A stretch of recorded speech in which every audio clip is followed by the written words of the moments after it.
Levia has already hit her quota of 1 win per season. That's right, Mo Bogsley took down an RTN in Denver this past weekend, facing even the likes of Brody Spurlock. Let's hear from Mark about his deck, his run, and his Dear Lord Blasmafet.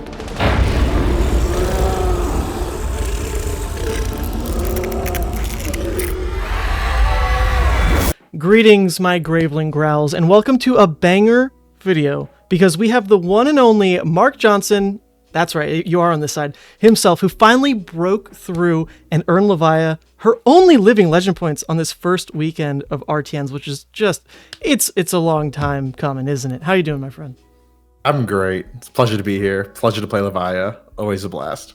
Well, Mark, we actually have a storied history, because even though we live so far apart now, we used to be this close back in Chicago. That initial RTN that I took Levia to a top 4 finish, like back in that, I mean, like her release meta, that really started all this, believe it or not. You were there too.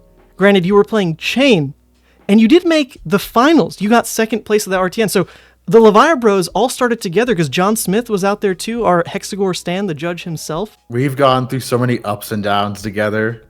I've roasted Levia. I've loved Levia. We've just had it all together, and now here we are again, back with Levia. Sweet. And just for the people who haven't followed your journey entirely, you've been a Levia convert for at least maybe like the past 2 metas. Is that right?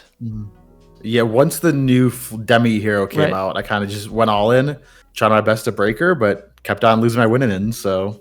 Oh, but you still did fantastic. I think to date you have perhaps the highest finish at a calling, might be your title Yes. before this, but now you've won an RTN. So, you know, I've already upgraded you in the Discord. You're Shadow Incarnate. You're all the good stuff, all the glory attached to that. Sweet. We've got your deck in front of us, and it's really, really spicy. So we're going to take a look at that now. Give us the rundown real quick of basically like the game plan for this deck, and specifically game plan wise, right? There's that Demi hero you spoke of. How does that work into this deck's overall strategy? Yeah, so first thing first is I'm trying to abuse agility tokens as much as possible. I am trying to swing claws with them as much as I can. So cards like Savage Feast, to be able to discard that 6 and just really take advantage of claws, take advantage of that go wide damage that might make it a little awkward to block with. And then also you can throw another 1 at the end of the chain. So you can go like 6, 3, 3, 6. Just a nice widespread damage off 1 agility token. But then also trying to pitch stack to get that flip to really matter is really what I'm trying to do. From turn 0, I am watching my pitch and saying, if I pitch this Blood Rush now, when will I get it back by? If I pitch this Art of War, should I get it back or will it get banished? A lot of just random calculations of trying to be able to kill them after you flip is important. And sometimes you are off by 1 card and it feels terrible. Oh, well, okay, so you can't call it too random. That's already like some Kano level math going on, because it's something that I think on Talishar a lot of people miss. Like there's that tactile element of playing Levia with the Demi hero now, where you can kind of like thumb back, I've pitched these 5 cards. Like I know what these are. If I'm flipping at like 15 blood debt, that might sound egregious, but actually if it means I hit these 5 cards, that's the win, right? Is that what you're speaking to when you mean this kind of like pitch stack? 100%. Yeah. So like as soon as I pitch that first card, I mark how many cards I have until I get it. So like let's say 49 for the first relevant card. And then I won't flip, or I'll try not to flip if I will banish that card in the next few turns. That's so crazy. I really try to play around the flip with how many cards I will banish. And it gets a little complicated sometimes because you will draw off Art of War, Blood Rush. Beast Within can really just mess that whole strategy up if it hits wrong. But you really are trying to play towards Blasmafet and just abuse that end game, you can't block me game. Right. So you would say even in perhaps like a slower matchup, something we're seeing right now is a lot of these like value grind decks. Victor, for example, even like some of these like fatigue warriors that are out there. In those matchups as well, are you always just going for I kill with consumed? Even, you know, if you mill your deck, you think it's a consistent enough win con? Not always. So I played against a Fatigue Dory in the top 8 where I did just the normal pitch stack of like Art of War, Blood Rush, like good stuff, value, 8 life hero. But I also played against a Bravo where I did the pitch stack. You can't outblock me. I will just kill you game plan. And I always start the game playing towards Blasphemous and counting right off the bat, because if you miss up the count, you just can't go for it then. Mm-hmm. But you always rely on the other version instead. So if they start blocking a lot and you don't think you can kill them with the pitch stack, you can just play the super grindy recursion package. So you really get to choose which game plan you go for if you play since turn 0 for that. That's actually so cool to hear you articulate. Like, the flexibility of Levia has been a selling point for honestly people who are like recently converts for the hero. Like, that deep complexity is something that you've got to appreciate it like pretty early on to stick with the hero, because she can be a lot to manage. And this deck list, as we look at it, there are a couple things to call out in terms of, it is a core Blood Rush, like Art of War type of list, which we've seen put up like pretty consistent work here and there. But this one in particular, you mentioned the agility tokens pushing the new highs for cards like Savage Feast, which were previously like Scab Skins era cards. Are you playing Savage Feast still as like a Scab Skins card, or because of the agility, because of like the natural go again you can force with Art of War, like that's really what makes this card shine? I have rolled Scab Skins 3 times the whole tournament. All 3 times were like super late game. Mathematically, it's just good to get an extra claw in. Mm-hmm. It was never to play Savage Feast. I never once rolled for Savage Feast. It was only, I will Arsenal this like turn early game, and once I get my agility, I will have a pop-off turn. I call it mini Blood Rush. Oh, yeah. Because it sometimes is just like Blood Rush 4, 5, 6 that aren't as good, but it's still really good. No, you're absolutely right. Like, in terms of the damage, you mentioned before, like, if you can go 6, Claw 6, that's 18 damage, which is kind of like the lower end of a Blood Rush, but you're just adding more of that effect to your deck, which is something that, like, I prior was using Tear Limb from Limb to hit those same kind of damage numbers. But to not have to worry about adding a non-block blue to your list and not worrying about, like, kind of the conflicts next to Art of War that does, you've put all your eggs into this, like, abuse Savage Feast with Go Again basket that is now, like, easier to access than ever with agility. So I wanted to poke your brain real quick. The agility generators to begin with, right? Like, these are the new additions from heavy hitters. You've got Apex, which we'll hit that in a second as we go through the equipment. But you've got 3 agile wind-up yellow and 2 smashback Ailhorn blue as your only ways to create agility. Are these plays you're going like out of your way every time to create just because you see the ceiling of agility, or it's still like this opportunistic Levia game plan? So agile windup is always a good, like, on your turn, discard it, claw something. Like, that's always going to be good math. It is always a good play.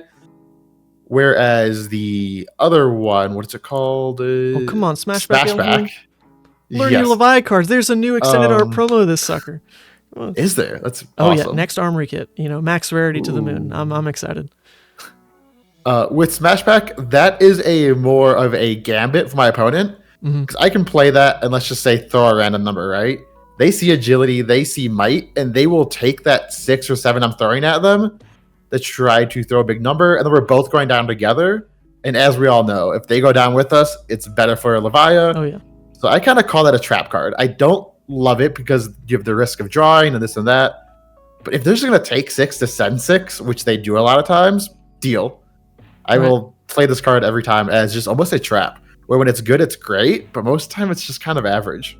That's actually a great point. I think a lot of times there are these random Levia games that you have where you haven't even seen a power card yet, but every time you're trading damage with your opponent and you get them low and you haven't even like pulled off a Blood Rush, you haven't even pulled off like an Art of War, you just know the game is over. So like the more you can bait them into that style of play, of course, with like the demi payoff as well, the better. So I love that you call this a trap card, even in a sense where, you can put this in Arsenal and it's not going to tax your turn basically ever. Like, you either choose to play it out the next turn cycle, you can play it out then, however you feel is like more opportunistic for what I would have thought previously helping your own turn. But even now what you're saying, mind gaming your opponent, that's quite the endorsement for Smashback Ailhorn.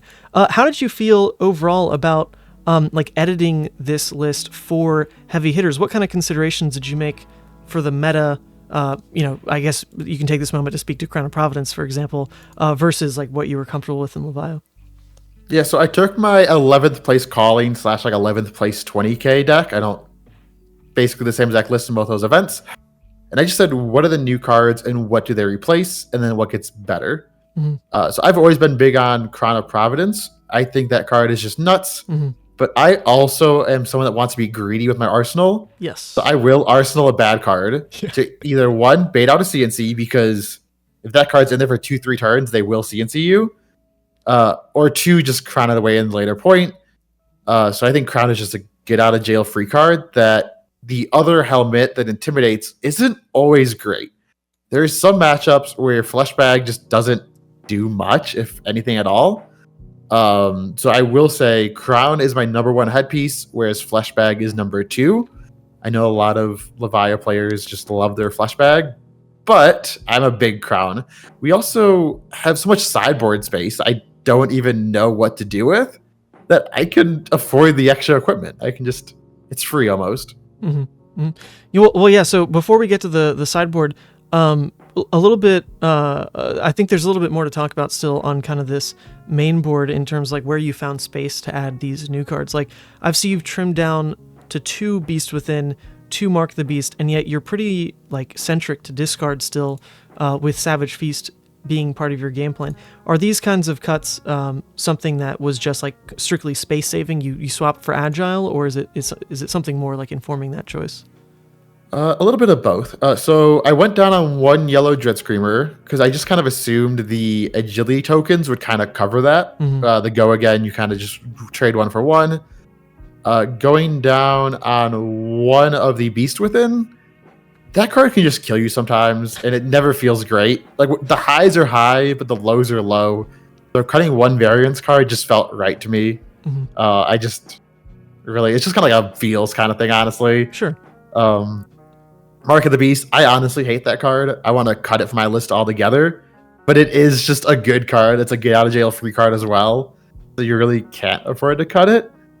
And then to make room for the smashbacks, mm-hmm. I was back on 1 Reckless Swing at the 20k. I remember you sat next to me and you called me out for it, which was hilarious because I do not think that card is good. So I am finally happy to have blues to replace it. That's right. And the other blue I cut to make it fit was some other random blue that I don't even remember. It was just like a filler blue. But now Levia doesn't need filler blues, and that just feels so good. Oh, exactly. Her blues are so intentional, and one of the things you were mentioning game plan wise was this is like the I'm gonna kill you phase of the game. And so one of the blues that just does that better than anything else is this combination of the convulsions and the barraging for kind of this attack pattern where if you're going wide, barraging can help you close on that second attack, right? Like Dread, and then barraging, and then 1 cost, and your opponent just dies. Or like the convulsions to just add dominate. How did you find you were actually closing the games specifically? Was it these combos, or was it just you have so much momentum, you can go wide, your opponent's full blocking out, and they just kind of die without too much intent? I would say most of the games were just the flip kills, where I just flip them and I go like Dread Screamer into something big. Especially with agility tokens now, you can really go 6 in the Dread Screamer into 6 in the late game, and they can never block for the rest of the game, and you just win that way. The other way I was killing the fatigue decks was with the Intimidate. Mm-hmm. Being able to discard an Agile Windup to just claw them. They need to give you a card, and then if you play 1 or 2 barragings into another claw, they just die. Like, they're already so low at trying to fatigue you that barraging will end games. You don't need to worry about defense reactions just blowing you out. So barraging has been huge. Sweet. Yeah, I think the blue base for Levia, like you said, it feels so intentional now, and because these are cards that when you flip to consumed, like you are going to draw them up pretty soon. It's the cards that you're pitching in the early game. So to have actual use for them rather than these filler rolls is just where you want to be with deck building, and that's where we've come to now with even the addition of Smashback that makes the deck just feel so good. So you spoke a little bit to Guardian. Let's take a look at your sideboard, because the main deck that you're presenting here is at 57 with what you said already, this like preference towards Crown of Providence, which gives you quite the chunky armor suite. But as we look at the sideboard, are you really always looking for just a clean 3-card swap, or is there something a little deeper that's just not reflected in Talishar or Fabric? No, that's pretty much it. So against like every aggro matchup, it is just those 3 CNCs for the most part. Against Kasai, you bring in Hold the Lines. Against the more grindy matchups, you can bring in your anti-fatigue cards plus Guardian if needed, or just a CNC, because CNC is always good, obviously. And against Mech, you bring in Smashing Performance plus CNCs. So like you just have this like almost always it's just CNCs, and then sometimes you flex into the matchup. But really, CNC is just that good. Yeah. In the core deck, you can't mess with the ratios. Like the ratios are good. CNC is good. Yep. CNC is overthink it. Another 6. Apex makes it a 7. And then I guess one thing that CNC kind of reflects here is in this, in not being so tied to a blue, right? Send packing is in that way tied to needing the blue hand to be good, which kind of makes like so many of your turns need a blue to actually function. The CNC I do really prefer, even though we got this new brute tool, over send packing, just because it lets you still play off of a yellow. It's a little bit better cost curve for like an Art of War turn. Is that kind of similar thinking, or what made you choose this over send packing? My TCG player order did not get here in time to even think about send packing. But if I was going to play send packing, it would be in the Smashing Performance slot, I believe is the name. That was just a, hey, I don't have send packing. Smashing Performance is good against Dash. I will just do the easy 1-for-1 swap. But I also don't think you play send packing into as many matchups anyways. I think send packing is good into the mirror, because once you flip, just goodbye to that card forever. It is good against those defense-heavy decks that are trying to play defense reactions. But against most other matchups, I would rather have a CNC that is cheaper and that blocks. Oh, well, send packing does block, to be fair. Does it? But yeah, I've found very similar things in testing the two. And yeah, in terms of like 1-for-1, what they give each other, your list actually doesn't have the tear limb from limb anyway, which is kind of one of the synergies that pushes towards send packing, just because it is a brute attack anyway. But I'm all in on CNCs. The one thing that scares me off is to max rarity Levia, I probably need these Fableds now, which is just absolutely terrifying for my wallet. But that's okay. We'll move past that one. You mentioned the Hold the Line specifically you were bringing in for Kasai. Was this also to help the brute matchup, though? Because I feel like into KO, into, I mean, even the mirror, there's just a lot of value printed like on a card that blocks 5. Yeah, so in the mirror, you can definitely bring in Hold the Line, and against KO, Hold the Line is also good. Sure. The downside is it is a 2-block, as we all know, which is a little bit clunky, but it could give you the variance back if they draw their Blood Rushes and you don't. If they're playing Art of War, it can give you that small of percentage points. So I normally do bring in Hold the Line against the other brutes besides Reinhardt. Reinhardt's a little bit, a little bit weird, but yes, Hold the Line does come into those matchups as well. My head right now is just Kasai, because she is the new bad. Oh, yeah. And Prism. Like, those two decks are a little bit scary, so Hold the Line covers those matchups for sure. Gotcha. So of all the sideboard slots, card-wise, not equipment-wise, we'll get to that in a second, the spiciest one really is Guardian, and you already spoke to kind of the highs of what this card can look like. Just to remind people of the interaction, if this is in your banished zone and you flip to Consumed, you are allowed to play a card per turn, and this, as a defense reaction, is then playable on your opponent's turn as, your Blasphemous trigger, which makes this a 1-card block 6 after you flipped, which is already like an insane value gain, but then you're adding this like, quasi extra husk out of nowhere. The problem with Guardian of the Shadow Realm normally reaching that high is, can you find it, right? Can you like play it out in a way for a cycle that even makes sense, because it's costing, you do have to like pitch for it initially anyway, and then you have to banish it and then still get the flip off, and it feels like a lot of hoops, but the ceiling has been there for a long while to make this card seem insane. What is your verdict after, winning an RTN? Was it really off the back of how awesome this card can be? I I lose that game to Brody 1000% Okay. without the Guardian. 1000%. His face, you could tell he was shocked that that card was in my list. But also against Vincent, I pitched a blue, blocked Oh, one arcane, played it from Banish to block his weapon to not give him another rune chant. Easy block 6 on a 1 value. attack. Value. Like, I just think when this card is good, it's bonkers. Against Bravo as well. Sometimes they just want to dominate a big number.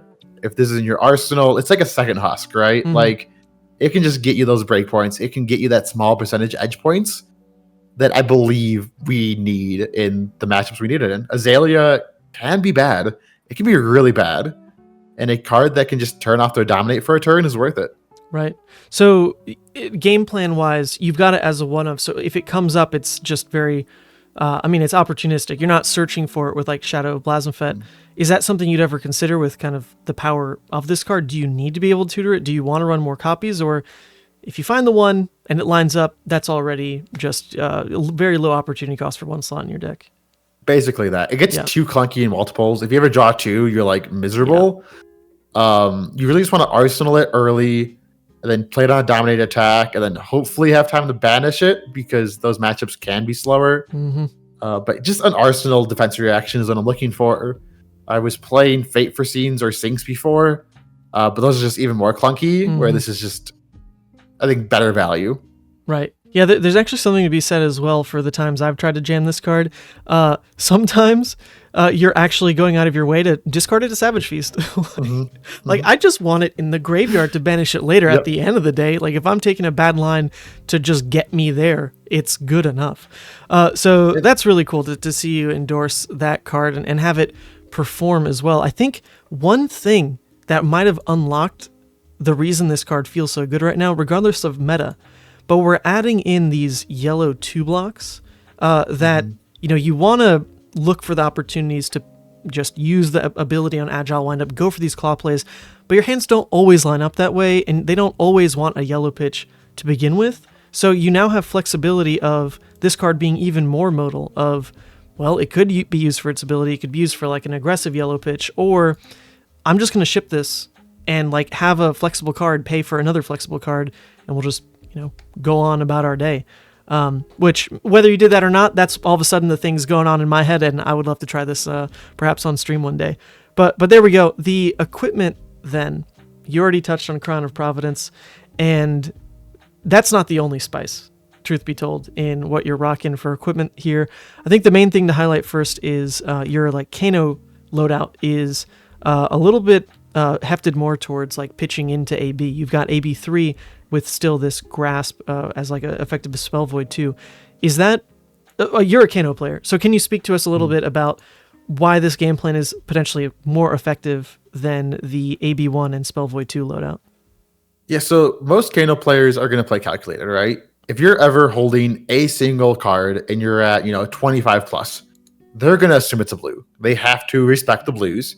So you get so much free damage early game because they have to respect AB3. Cards like Lesson in Lava, cards like Sonic Boom, they always need to pay an extra 1 for the weapon. So it's going to hit you for 1. And taking 1 over the course of the game for 1 blue is great. But again, it's just the respect thing. Kano players will always respect you. At the 20K, I played against Majin Bay and another really good Kano player. And every game, it was just, I'm going to hold this 1 card every single turn and just stare at you. Sometimes it's a blue, sometimes it's a red, but most good Kano players will just say, okay, move to end, and we'll just go off on their turn. And just that extra like 2 to 3 turns you could even get off that bluff is far, far like above the spell void cards. It also lets you abuse Tunic more with the more AB, because you also bring Tunic in against Kano, obviously. And being able to block a Wildfire for 5, if you have the blue, just almost shuts down their combo turn. So they really need to combo you twice, and you just don't give them the room to do that.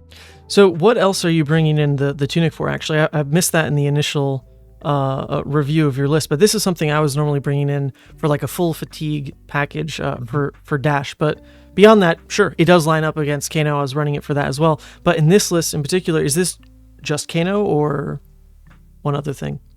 No, so Control Dash, obviously, like you said, Dash. Slab Dash, it's really good against. control Dory if you know they're on that slower Dory deck. Even regular Dory, you can just play Tunic. The game will go long enough that you'll get extra value off of it. Kasai, you want to play Tunic. The games go long enough that you get 2 to 3 to 4 Tunic counters at least, and that value outweighs Husks normally. Against Kano, you want it. So any game that you think will go longer, go slower, like 6 armor is great. Don't get me wrong, that's busted. Mm-hmm. But free resources in, as what you would say is a light blue deck, blue light deck, whatever. Just getting free resources to Art of War, to Blood Rush, to do all this like busted stuff against these slow decks is amazing. Wow. So Dory, Dash, Kasai, Kano. Wow, the fact that you call out Tunic as a Kasai piece just blows my mind. But yeah, generally those games are a value grind. My initial take on that matchup was we actually don't want it to be a long game because then their Dynamo outvalues everything we do. I want it to be a really short game. But the Tunic, I guess, kind of doesn't quite equate what Dynamo's doing, let's be fair. But now you're bringing in your own piece of equipment that matches this longer game plan value. I'll have to try that. That's really, really interesting. Although, you didn't actually play Kasai during the run, right? No, so it's all theory. It's all theory, Mark. For the record, I also played 0 games with this deck list before the event. I built it at 10:30 p.m. before the event and said, this looks good. So you were in Denver at an RTN that, for whatever reason, had Brody Spurlock in attendance. How did this day go for you? So it started off with a loss in the mirror to Kendra. So wonderful. We're just going to start round 1 with a big old L at a 52-person event. So you can only lose once the whole event. So, it is what it is. Like, we lost the mirror. If I'm going to lose, let me lose to Levia. Next up is Vincent. I brought my gold foil Nuller and boots, flexed on him with that, and got that one. Vincent's always been a pretty good matchup for us, I believe. I've never been that scared of Vincent. And then it was 3 Bravos in a row. 1 aggressive Bravo, 1 Bravo that brought Rampart, and 1 Bravo that brought Mini Shield. So like 3 different Bravo builds. All trash Bravos, just mind you. Terrible deck. Well, yeah, it's Guardian. What do you expect? So those are basically free wins. Guardian is a good matchup, especially Bravo. No thoughts, in any of those matchups. And then 3, 4, 5. The last matchup was Katsu. With the fridge that we have nowadays, I am not that scared of Katsu. And this is a Scowling Fleshbag matchup, surely. Yes. Okay, there we go. That fridge is second matchup I've brought Fleshbag in so far. First in the mirror, and now against Katsu. We just can go Burr. It is a high roll matchup, so like whoever high rolls the other player first and makes them block is really the advantage.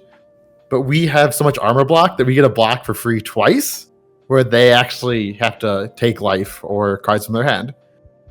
So super interesting matchup, but I think I won at like 22 just because I drew Blood Rushes and just kind of high rolled. Like, that is the matchup though. So would you say so far, like, that's the end of your Swiss, right? Out of all those matchups, did you execute the flip like across the board? Were they all like, you felt pretty in control the entire day, or did some of that Levia variance come up at all, even in the win? So round 1, I pitch stacked for the flip and just didn't get there. Round 2, the Bravo was super aggressive, so I knew I had time to pitch stack for the flip, and I just killed him that way. The next 2 were fatigue Bravos, so I was trying to play towards the 8 life one. It just didn't matter. I just still killed them. Vincent, it never goes that far. Don't even worry about pitch stack. One of you will die by like turn 4 or 5. And then against Katsu again, it does not matter. You can play for the flip for 13, but most of the games do not go that far. You will just die. Like, one of you will die. So it also gets increasingly harder to block out like the breakpoint flip, just because they do have reactions, they do have Kadachis and all that. So round 1 of top 8, I play against Control Fatigue Dory. Kevin is very good at this deck, and I knew it was gonna be a battle the whole time. So I was trying to pitch stack, trying to do all of this, but without eating all day, my brain was slowly getting weaker and weaker. And it got down to the point where he had 3 shunts / oasises left in his deck with 14 cards. Okay. So he has 3 cards that cost 1 to block. So I discarded Agile Windup to give my claws go again, swung for 3, took a card. He now has 3 cards left, and there's a possibility that one of them costs 1 to block, and he's at 2. So I played the Intimidate card and just said, did I hit it? Do you have a 1 cost block left? And he did. Nice. The claw did just kill him. But that matchup was super tough, and I believe I punted somewhere in that game. Like, Doomsday never got activated. Oh. I pitched it early thinking I would get around to it, and then I just didn't have the blood decks. I flipped to 8, so it was just a little bit clunky. Top 4 was Brody, and Brody beat me the day before in draft. So the day before I made top 8, I drafted Reinhard, did not get there, unlucky. So now I'm facing up against Brody again in another top cut scenario, and he's on Azalea. I know this is a bad matchup. He chose for me to go first, which is already bad for me. And my turn 0 was Arsenal Pass. So I am just not having a good time. Like, this is not great. Well, to be fair, to be fair, if you went second, is it any better, or is it still just Arsenal Pass? Because that's what always gets me about Levia lists. I just never want to let Azalea cycle their hand if it's not going to be relevant to me.